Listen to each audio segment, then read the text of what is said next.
Hello all, here I am for another pop-up Living Figuratively at the 87th Annual Butler Midyear Painting and Art Competition. It's a juried show this year, juried by Gary Lichtenstein, who is an artist and printmaker. And I think this show is pretty amazing. I don't have a piece in it, and I'm not doing sour grapes or anything like that because I didn't even enter this year because I wasn't going to be able to come to the opening reception. But a lot of my favorite artists have been accepted. So let's just take a quick walk through. The show will be here until August 20th, so it might be worth your while to come and look. Here we go. All right. 87th Annual National Midyear Exhibition at the Butler Institute of American Art, which is a fabulous art museum in Youngstown, Ohio. And so we've got some paintings here. I'm only gonna, since we're living figuratively, I'm gonna kind of focus in on the figurative stuff. Kenneth C. Cobbs has this very cool trompe-l'oeil. And then over here, we have Arthur Croyle's Earth Day, which is pretty cool. We've got some beautiful abstracts here. And then, before we know it, this is the Best in Show winner by Glenn Hansen. It's called World Trade Center, and it's a little blast from the past. Those of you who know why it's a blast from the past. We've got this little figurative, it looks like a Madonna and Child by Susan Summerfield, but in a very abstract way. Another figurative beauty, Sonia Sweterlich, and it's called Young Artist. Some beautiful detail in there. Then we have a couple still life, or I'm going to say a cityscape, and then a abstract. And over here's another figurative work, J.R.C. Dorchester from Medina, PA, Harmonica Man. And then Pat Ingram's American Fortress, which is interesting because she has spelled it differently. And I'm going to have to figure out why that is. Fortress. Then we have one of my perennial favorites. I'm sorry about the glare. I'm going to have to step back. Mark Giangaspero's Angela. And these are gorgeous, they're gigantic. This is really, really a beauty. It's pastel. When I get closer, the glare is gonna kick in, but here I'm gonna try to put the glare in different places just so you can see the detail on this beauty, which won the Designed Award. A farmscape. Then we have another figurative work by Jamie McKay, The Things That You Take With You.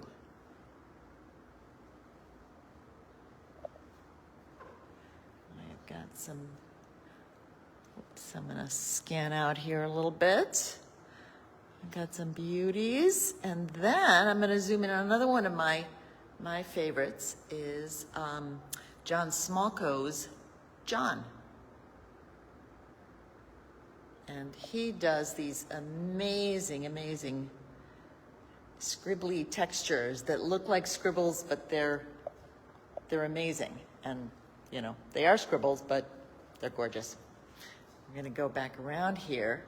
Now this one, Bruce Stebner's Possibility, which is a very cool interior that's done, it's got a lot of light and a lot of texture.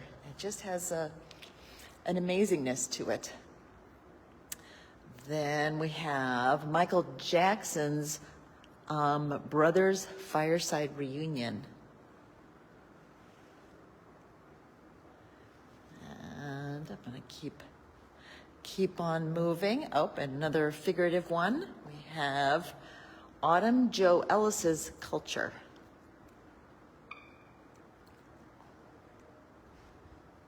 All right, let's go to the next room because the Butler Midyear takes up two of the exhibition galleries at the Butler. All right, so then we have David Michael Slonim, this big, beautiful abstract that I'm going to have to get so far away from to totally see. And then we round the corner for this beauty by Joyce Morrow Jones.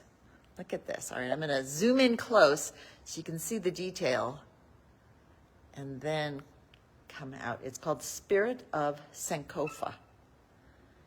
And wow, this is just an amazing fiber piece with cowrie shells, the rooster. It's just a beauty.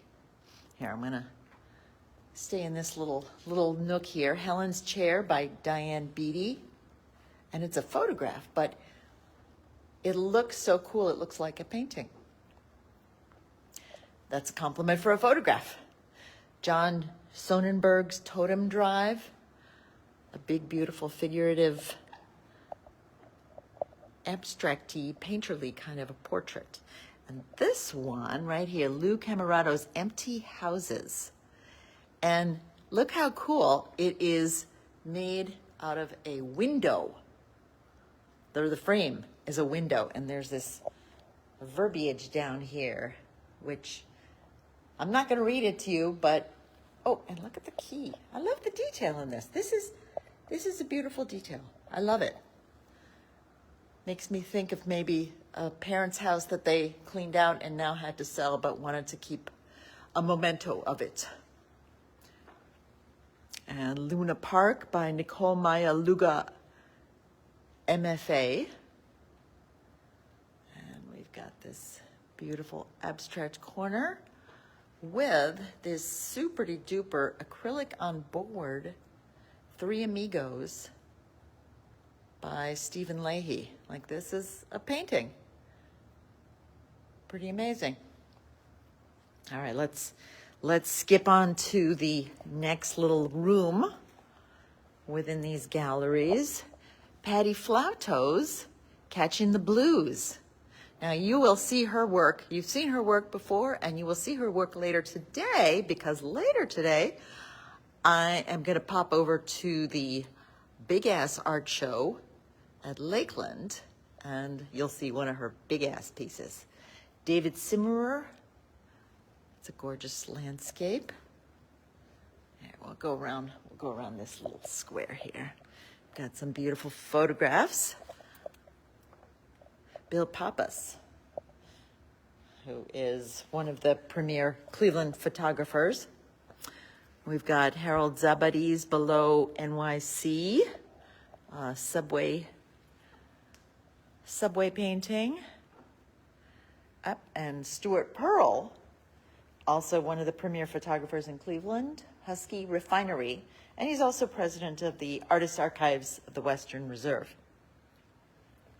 We've got this beauty right here, Judy Williamson's beautiful abstract. More beautiful abstracts. And then this one right here, I'm going to have to zoom way back. Okay, this one is about the Ukraine. Or no, I'm sorry, I said that wrong. This one is about Ukraine. And for those who don't know, you don't say the Ukraine, because that implies that it's a region as opposed to an independent country, which it is, and it's fighting for its independence right now. So that's a beautiful work. This little tiny gem, Brian Michael McCormick, we saw them there. It has that tucked into a corner in an old mansion feel to it. Deborah Butler won an honorable mention for Prince Among Princes. Gorgeous drawing. James Harrington, 7 Trains to Flushing. There's a definite subway theme here going on. I go around this corner. Oh, this one right here. Sharon Moody from Florida. She does these very, very highly realistic renderings of comic books from days of yore. Terry Polanski's Petit Mort. I like that. That has a graphic abstract feel to it. Here we go. We'll do a little bit of skipping around here. Beautiful photography. Then we've got Tina Grondin, From Here to There. Big, gorgeous abstract. And this one, Figure 8 by David Groff. I love how you feel everything about it, and there's zero details, but you feel the whole thing. David Dorsey's Anabas Ascent. It won an honorable mention. And you will see a giant food theme in this show. I think the judge likes the giant food because there's another one that won a prize that has giant food. You'll see that one later. But look at that wax paper. That's beautiful. Sadie Valeri also does beautiful wax paper, but more in an ethereal way, whereas this one is literal candy. Then we have Willie Duck Jr.'s Eyes on Me. Ah, this is a beauty of a little landscape by Thomas McNichol, Winter Reflections. And then Linda Steele, this little life owl, great horned owl, Mother's Love, and Faded Blue. And we're back to Joyce Morrow Jones, this corner with a little photography here. And this beautiful abstract. No, it's a photograph. It's a photograph of a piece of abstract art that just happened on the side of a building, which is kind of amazing. Oh, here we go. Here's more. Pamela Patrick White from Everett, PA, The Runaway Seaman. That is a beauty. Definitely a figurative beauty. Sean Butler's Convergence. All right, let's take a little scan, and I think we can probably finish up in this last little nook of a room. The Boy and His Tablet. Stream, Courtney Weber's Garden Hose. All right, wait, I want to get out of the pictures. The Glass and the Glare is tricky. Sound of the City by Jean Sforza Dalziel. And one that goes right after my heart, Ruth Sent Me. Love that, by Pamela Shane. And then continuing the big food theme, we've got George Mauersberger's Giant Bacon. It's not called Giant Bacon. What is it called? Strips. But it is Giant Bacon. And look how he's done the shininess on the bacon. It's all colored pencil. Oh, nope, it's pastel. I'm sorry. Gorgeous, gorgeous Giant Bacon. And the little crispy parts where, ooh, that got burned just a little much. Jean Lewis's The Red Hat. This one is a beauty. And we'll finish up over here with this one by Rebecca Kaler. And it's called Aquantia, and Lisa Force's Family. And so we will finish up at the 87th National Midyear at the Butler. And I'm going to turn this around. So we'll finish up right here. Come see this show. It really, really is cool. And while you're at the Butler, go downstairs and see my favorite sergeant, which is, oh, I can't even remember the name, but it's got the little toy horse's butt in it. And it always makes me think of Kathy Rogers, who maybe she's watching all the way to the end. And I miss her. And hi, Kathy. And okay, let's see what else. I'm gonna head on down the road now because I'm going to the Ashtabula Art Center to pick up the painting that was not accepted to the Paul and Norma Tickinen show. They asked to see 2 of them. They accepted one, and they're letting me go home with the other one. So I'm gonna go pick that one up, and I'll see you a little bit later this afternoon at the Lakeland Big Ass show, because I'll be doing a little living figuratively from there too. Y'all come back now, or stay tuned. All right, bye-bye.